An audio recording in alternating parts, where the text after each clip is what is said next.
G7 सम्मेलन में हिस्सा लेने के लिए प्रधानमंत्री नरेंद्र मोदी कनाडा पहुंच चुके हैं। कनाडा में प्रधानमंत्री नरेंद्र मोदी का जोरदार स्वागत किया गया। तस्वीरें सब बयां कर रही हैं। प्रधानमंत्री नरेंद्र मोदी जिस G7 का सदस्य तक नहीं है, उस G7 सम्मेलन में लगातार छठी बार प्रधानमंत्री मोदी हिस्सा लेने पहुंच रहे हैं। कनाडा से आई ये तस्वीर इस समय भारत के दुश्मनों को खूब खल रही होगी। पहले तो भारत G7 का हिस्सा नहीं है और उस पर से कनाडा में भारत का ये स्वागत भारत के दुश्मनों को रास नहीं आएगा। अभी कुछ ही दिनों पहले तक भारत और कनाडा के बीच संबंध सबसे बुरे दौर से गुजर रहे थे, लेकिन कनाडा के नए प्रधानमंत्री मार्क कार्नी ने फिर से दोस्ती को बढ़ाना शुरू किया। दुश्मनी भुलाकर नए सिरे से संबंधों को आगे बढ़ाने का काम किया और फिर भेज दिया प्रधानमंत्री नरेंद्र मोदी को कनाडा आने का न्योता। प्रधानमंत्री नरेंद्र मोदी कनाडाई पीएम मार्क कार्नी के बुलावे पर G7 सम्मेलन में हिस्सा लेने के लिए पहुंच चुके हैं। बता दें, अल्बर्टा के कनाक्सिक्स में G7 सम्मेलन का आयोजन किया गया। कनाडा के कैलगरी पहुंचे पीएम मोदी जल्द ही कनाक्सिक्स जाने वाले हैं। प्रधानमंत्री मोदी कनाडाई पीएम मार्क कार्नी के बुलावे पर G7 सम्मेलन में हिस्सा लेने के लिए पहुंचे हैं।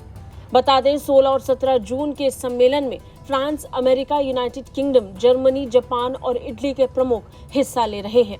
ये लगातार छठी बार है जब पीएम मोदी G7 समिट में हिस्सा बनने जा रहे हैं।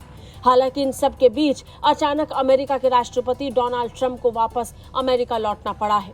इजरायल और ईरान के बीच के तनाव को देखते हुए अमेरिकी राष्ट्रपति डोनाल्ड ट्रंप ने G7 सम्मेलन को बीच में ही छोड़ने का फैसला किया है और अब वो वापस अमेरिका लौट आए हैं। इस बीच प्रधानमंत्री नरेंद्र मोदी बाकी नेताओं के साथ इस सम्मेलन का हिस्सा बनेंगे। हालांकि उनकी मुलाकात इस कारण से ट्रंप के साथ नहीं हो पाएगी। पहले ही G7 सम्मेलन का पहला दिन काफी शानदार रहा था। अमेरिकी राष्ट्रपति डोनाल्ड ट्रंप के बीच में जाने के बाद अब दूसरे दिन बाकी सदस्य देश इस सम्मेलन को आगे बढ़ाएंगे। लेकिन सबसे बड़ी बात ये कि भारत G7 सम्मेलन में क्यों शामिल हुआ। भारत और कनाडा के तनाव के बीच, तनाव के बाद ये पीएम मोदी का पहला कनाडाई दौरा है। उस पे भी G7 सम्मेलन में भारत का मौजूद होना भारत की ताकत को दुनिया के सामने पेश कर रहा है। भारत दुनिया में सबसे बड़ा आबादी वाला देश है और उसके बाद जीडीपी के लिहाज से भारत की बढ़ती इकोनॉमी भी G7 देशों को हर बार भारत को इस सम्मेलन का हिस्सा बनाने के लिए मजबूर करता है। कनाडा भी इसमें खुद को रोक नहीं पाया। नतीजन पीएम मोदी को न्योता भेजा गया और अब प्रधानमंत्री मोदी इस सम्मेलन का हिस्सा बन रहे हैं। ब्यूरो रिपोर्ट, भारत तक।